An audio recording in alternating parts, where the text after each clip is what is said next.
Good morning, gang. It's my coming at you from close to the Arctic Circle, just about 300 miles south of there, from Rankin Inlet. So today I need you to grab your Bible, your notebook, and your pen or your pencil, and open your Bible to Psalm 104. We're going to talk about who God is and all about Him.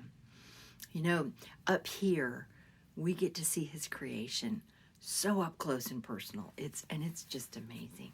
So I thought I would let you see some of his creation. This little guy is going to be on my coat really soon as the ruff. Do you see what he is? He's a fox, but this one's not an Arctic fox.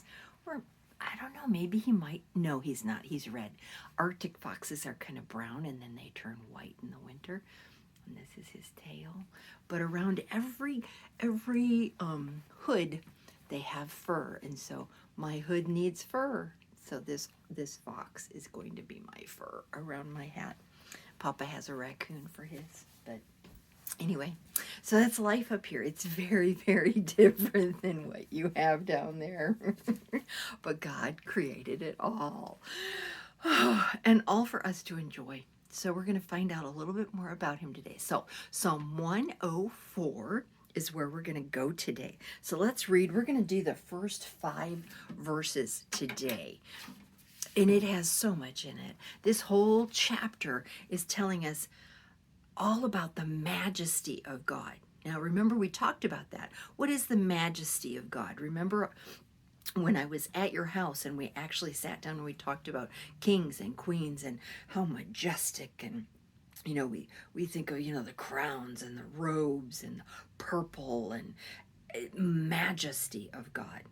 We're going to find out more in this chapter. So let's read together. I hope you have your Bible and your notebook and write down God is blank, blank, blank. Here it comes. All right. So Psalm 104, it says, "Bless the Lord, O my soul. O Lord my God, thou art very great." God is so great. He's not just good, he is great. He has done so much, and he is so powerful.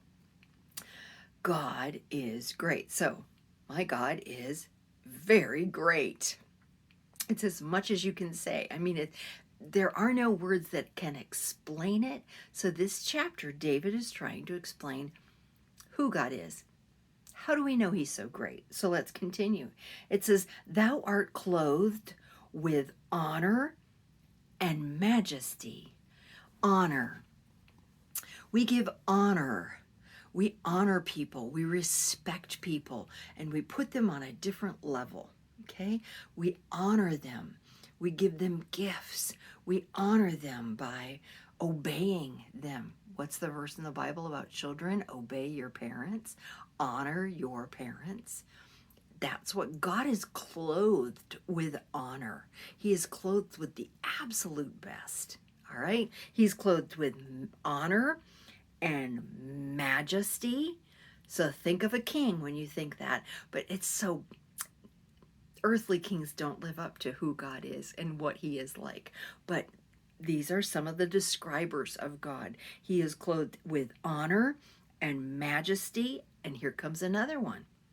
"Who coverest thyself with light as with a garment." Now, we talked about the king's robes when I was at your house that one time, and how, you know, they would put a robe on a king to show, here he is, our majesty the king. In fact, while we were in Wales, they crowned the new king, and that was part of it. He had vesture. He had different robes on and different layers, and each layer meant something else. That was an earthly king. He had this amazing, huge, heavy crown.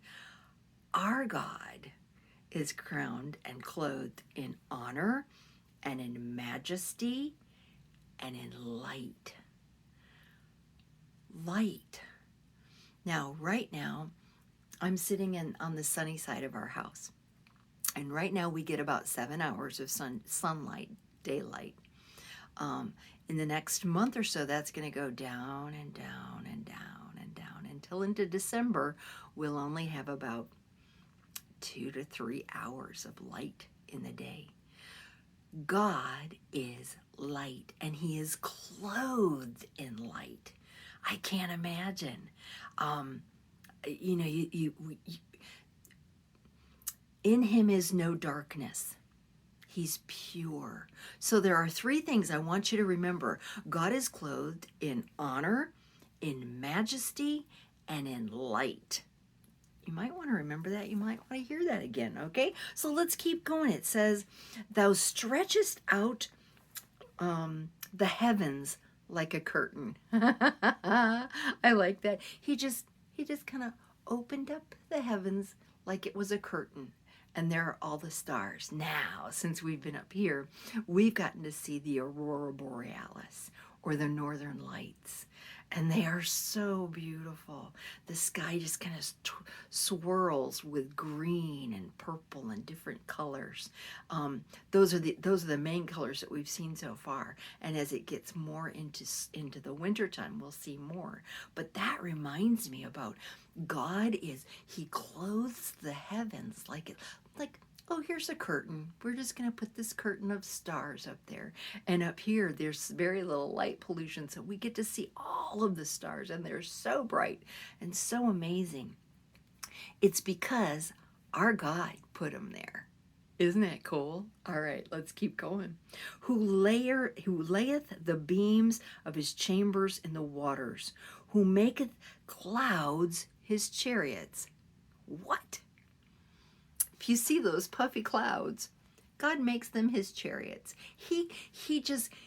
This is a describer.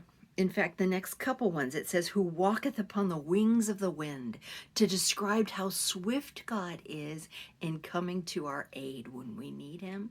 He flies in on the wind, on the clouds. He made them. They obey him because he made them.